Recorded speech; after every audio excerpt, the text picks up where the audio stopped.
ಹೇಳಿ. ಪಹಲ್ಗಾಮ್ನಲ್ಲಿ 26 ಅಮಾಯಕ ಪ್ರವಾಸಿಗರನ್ನ ಭಯೋತ್ಪಾದಕರು ಕೊಂದಿದ ಒಂದು ಹಿನ್ನೆಲೆಯಲ್ಲಿ ಭಾರತವನ್ನು ಸೂಕ್ತ ಕಠಿಣ ಒಂದು ಪ್ರತಿಕ್ರಿಯೆ ಕೊಡ್ತಾರೆ ಅಂತ ಎಲ್ಲರೂ ನಿರೀಕ್ಷೆ ಮಾಡಿದರು. ಅದೇ ಅಂತೆ ರಾತ್ರಿ ಭಾರತದ ಒಂದು ಆರ್ಮ್ಡ್ ಫೋರ್ಸಸ್ಸು ಒಂದು ವಾಯುದಾಳಿಯನ್ನು ಭಯೋತ್ಪಾದಕರ ಒಂದು ಶಿಬಿರದ ಮೇಲೆ ನಿಖರವಾದ ನಿರ್ದಿಷ್ಟವಾಗಿ ಭಯೋತ್ಪಾದಕರ ಶಿಬಿರ ಮೇಲೆ ದಾಳಿಯನ್ನು ಮಾಡಿದ್ದಾರೆ. ಈ ಸುದ್ದಿ ಬಹುಶಃ ಎಲ್ಲರಿಗೂ ಗೊತ್ತಿದೆ. ನಾವು ಭಾರತ ಒಂದು ಸೂಕ್ತ ಪ್ರತಿಕ್ರಿಯೆ ಕೊಟ್ಟಿದೆ ಮತ್ತು ಭಯೋತ್ಪಾದನೆಯನ್ನು ನಾವು ಯಾವತ್ತೂ ಅದಕ್ಕೆ ಅವಕಾಶವನ್ನು ಕೊಡಬೇಕಾಗಿಲ್ಲ ಅಂತ ಒಂದು ಸೂಕ್ತ ಒಂದು ಉತ್ತರವನ್ನು ಕೊಟ್ಟಿದ್ದಾರೆ. ವಿಶ್ವಕ್ಕೆ ಇದು ಲಾಭ ಆಗುವಂಥದ್ದು. ಯಾಕಂದ್ರೆ ಭಯೋತ್ಪಾದನೆಯಿಂದ ಯಾರಿಗೂ ಕೂಡ ಲಾಭ ಆಗೋದಿಲ್ಲ. ಇಂಥ ಭಯೋತ್ಪಾದಕರು ನಾವು ಇಡೀ ಒಂದು ಏನು ವಿಶ್ವದ ಮುಖದಿಂದ ನಾವು ಇರೇಸ್ ಮಾಡಬೇಕಾಗಿರೋದಂತೂ ಅತಿ ಅವಶ್ಯ.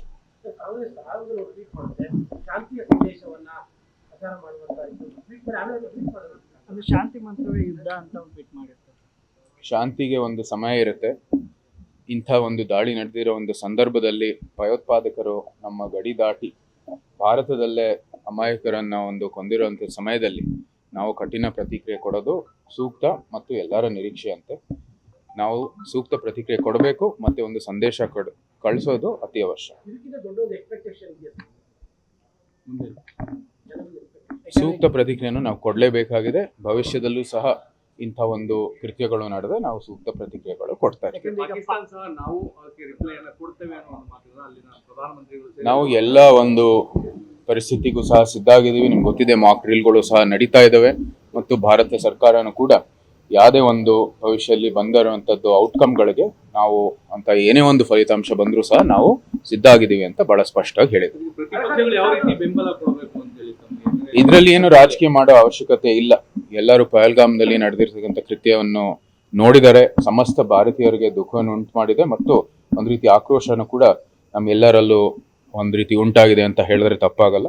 ಈ ನಿಟ್ಟಿನಲ್ಲಿ ನಾವು ಸೂಕ್ತ ಪ್ರತಿಕ್ರಿಯೆ ಕೊಡಲೇಬೇಕಾಗಿದೆ. ಭಾರತ ಸರ್ಕಾರದಲ್ಲಿ ನಮ್ಮ ನಿರೀಕ್ಷೆಯಂತೆ ಇವತ್ತು ಒಂದು ಸೂಕ್ತ ಪ್ರತಿಕ್ರಿಯೆ ಕೊಟ್ಟಿದ್ದಾರೆ.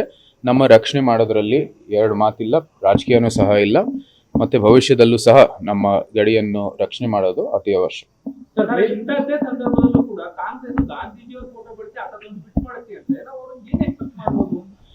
ಗಾಂಧೀಜಿ ಅವರ ಅನೇಕ ಹೇಳಿಕೆಗಳು ಶಾಂತಿಯ ಒಂದು ಪರವಾಗಿದೆ. ಆದರೆ ಇಂಥ ಸಂದರ್ಭದಲ್ಲಿ ಅವರು ಇನ್ನ ದುರ್ಬಳಕೆ ಮಾಡ್ತಾ ಇದ್ದಾರೆ ಅಂತ ಬಹಳ ಸ್ಪಷ್ಟವಾಗಿ ನಾವು ನಿಮ್ಮ ಮೂಲಕ ನಿಮ್ಮ ವೀಕ್ಷಕರಿಗೆ ನಾವು ಹೇಳಕ್ಕೆ ಇಷ್ಟಪಡ್ತೀವಿ. ಹೌದು, ಸಂಪೂರ್ಣವಾಗಿ ಅದನ್ನ ನಾಶ ಮಾಡಬೇಕಾಗಿರೋದು ಅತಿ ಅವಶ್ಯ. ಭಯೋತ್ಪಾದಕರು ಇಡೀ ವಿಶ್ವದಲ್ಲಿ ಎಲ್ಲೂ ಕೂಡ ಅವಕಾಶ ಕೊಡಬಾರ್ದು. ನಮ್ಮ ಈಗೊಂದು ಘಟನೆ ಇರ್ಬೋದು, ಪಹಲ್ಗಾಮ್ನಲ್ಲಿ ಪಠಾಣ್ಕೋಟಲ್ಲಿ ನಮ್ಮ ಯೋಧರ ಮೇಲೆ ನಡೆದಿರ್ತಕ್ಕಂಥ ಕೃತ್ಯ ಇರ್ಬೋದು, 26/11 ಇರ್ಬೋದು, ಹಮಾಸ್ ವತಿಯಿಂದ ಇಲ್ಲಿ ಇಸ್ರೇಲ್ ನಲ್ಲಿ ನಡೆದಿರ್ತಕ್ಕಂಥ ಕೃತ್ಯ ಇರ್ಬೋದು, 9/11 ಇರ್ಬೋದು, ಎಲ್ಲನೂ ಕೂಡ ಯಾವ ರೀತಿ ನಮ್ಮ ಇಡೀ ವಿಶ್ವದ ಒಂದು ಮೇಲೆ ಅಂತ ಒಂದು ದುಃಖದ ಒಂದು ಪರಿಸ್ಥಿತಿ ಇರ್ಬೋದು ಮತ್ತೆ ವಿಶ್ವದ ಒಂದು ಶಾಂತಿಯ ಒಂದು ಏನು ಕಾಪಾಡಲಿಕ್ಕೆ ಎಲ್ಲ ದೇಶಗಳು ಮುಂದುವರಿತಾ ಇದೆ. ಅದಕ್ಕೆ ಹಿನ್ನಡೆ ಆಗ್ತಾ ಇರುವಂತದ್ದು ಭಯೋತ್ಪಾದಕರಿಂದ. ಅದಕ್ಕೆ ಸೂಕ್ತವಾದ ಪ್ರತಿಕ್ರಿಯೆಯನ್ನು ನಾವು ಕೊಡಲೇಬೇಕಾಗಿದೆ ಮತ್ತು ಇಡೀ ವಿಶ್ವದ ಮುಖದಿಂದ ಅವ್ರನ್ನ ಇರೇಸ್ ಮಾಡಬೇಕಾಗಿರೋದು ಅತ್ಯವಶ್ಯ. ಅದು ನೀವು ಪಾಕಿಸ್ತಾನವ್ರಿಗೆ ಕೇಳಬೇಕು.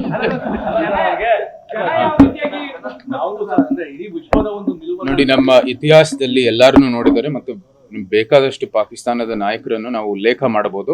ಅವರು ಭಯೋತ್ಪಾದಕರನ್ನು ಒಂದು ಯಂತ್ರ ಆಗಿ ಬಳಸ್ತಾ ಬಂದಿದ್ದಾರೆ. ಭಯೋತ್ಪಾದಕರ ಪೋಷಕರಾಗಿ ಅವರು ಮುಂದುವರಿತಾ ಬಂದಿದ್ದಾರೆ. ಈ ಸಂದರ್ಭದಲ್ಲಿ ನಾವು ಇಂಥ ಒಂದು ಉತ್ತರ ಕೊಟ್ಟಿದ್ರು ಸಹ ಅವರು ಬುದ್ಧಿ ಕಲಿತಾರೋ ಇಲ್ವೋ ಪಾಕಿಸ್ತಾನಿಗೆ ಕೇಳಬೇಕಾಗಿದೆ.